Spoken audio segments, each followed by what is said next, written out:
이번 코딩 이응이응 해도 될까? 영상에서는 코딩 공부할 때 회고에 대해서 이야기합니다. 어떤 분들은 회고할 때 썸네일에 나온 것처럼 잔디 채우기로 커밋을 하시기도 합니다.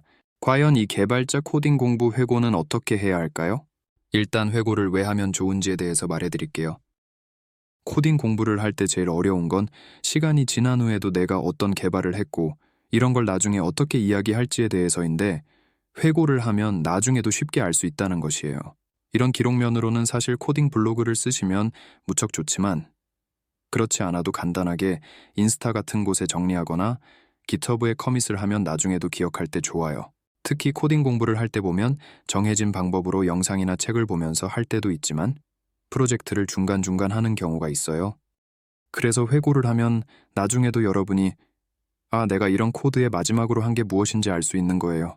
약간 코딩에서 주석이랑 회고는 비슷한 점이 있는데, 주석이 코드가 어떻게 실행되는지를 설명한다면 회고는 여러분의 코딩 공부가 어떻게 실행되었는지 알려주는 거예요. 그렇다면 회고는 어떻게 하면 좋을까요? 일단 목표를 생각하고 하는 것이 좋아요. 다만 이 목표가 그냥 여러분만 보는 기록보다는 다른 사람한테 설명할 수 있는 회고를 생각하는 것이 좋아요. 주석 역시 직접 만든 개발자 말고 다른 사람들도 이해할 수 있게 하는 것이 중요한 것처럼, 회고도 남들이 봐도 이런 개발 코딩 공부를 했구나 알 수 있게요. 그래서 예를 들어서 여러분이 자바와 스프링으로 프로젝트를 몇 달에 걸려서 했다고 할게요. 회고를 만약에 매주 금요일에 하면서 시간이 지나는 동안에 어떤 기술을 시도했고 코딩을 수정했는지 설명하면 이 프로젝트에 대해서 나중에 이야기를 하려고 해도 여러분은 이런 코딩 블로그 회고를 알려주면 되는 거예요.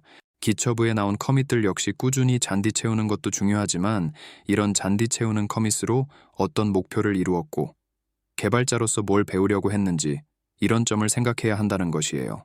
또 다른 방법은 회고로 현재 여러분이 모르는 기술이나 아니면 하고 있는 일과 다른 것에 대한 경력을 만드는 것으로 이용하세요. 예를 들어 지금 프론트엔드 개발자로 인턴을 하고 있는데 백엔드 개발자 일도 배우고 싶다면 회고를 통해서 무엇을 배웠고 스스로 보았을 때 백엔드 개발자 로드맵 기술들에 무엇을 해봤는지 기록하는 거예요. 이런 식으로 하면 내 장점이 무엇이고 아직 부족한 게 어떤 건지 쉽게 알 수 있는 거예요. 이런 면은 물론 다른 사람들한테 보여주는 것도 좋지만 스스로의 개발 공부의 방향성에 직접적인 도움을 주는 거예요. 마지막으로 잔디 채우기, 블로그, 인스타 기록 등 다양한 코딩 회고에 제일 좋은 게 있는지에 대해서 이야기할게요. 방법에 따라 장단점이 있는 건 분명합니다. 블로그만 보아도 내용을 적어서 이렇게 기록이 남는 장점이 있지만, 블로그에 올린 기술에 대해서 면접에서 질문이 나왔는데 정확히 모르면 오히려 안 좋겠죠? 잔디 채우기 역시 좋은 코드를 개발하는 목표가 아니라 매일 뭐라도 커밋을 해야 되는 압박감이 생기면 그건 좋지 않다고 봅니다. 오늘도 영상을 봐주셔서 감사합니다. 다음번에도 코딩 관련 시리즈 이야기로 다시 오겠습니다. 구독과 좋아요를 부탁드려요.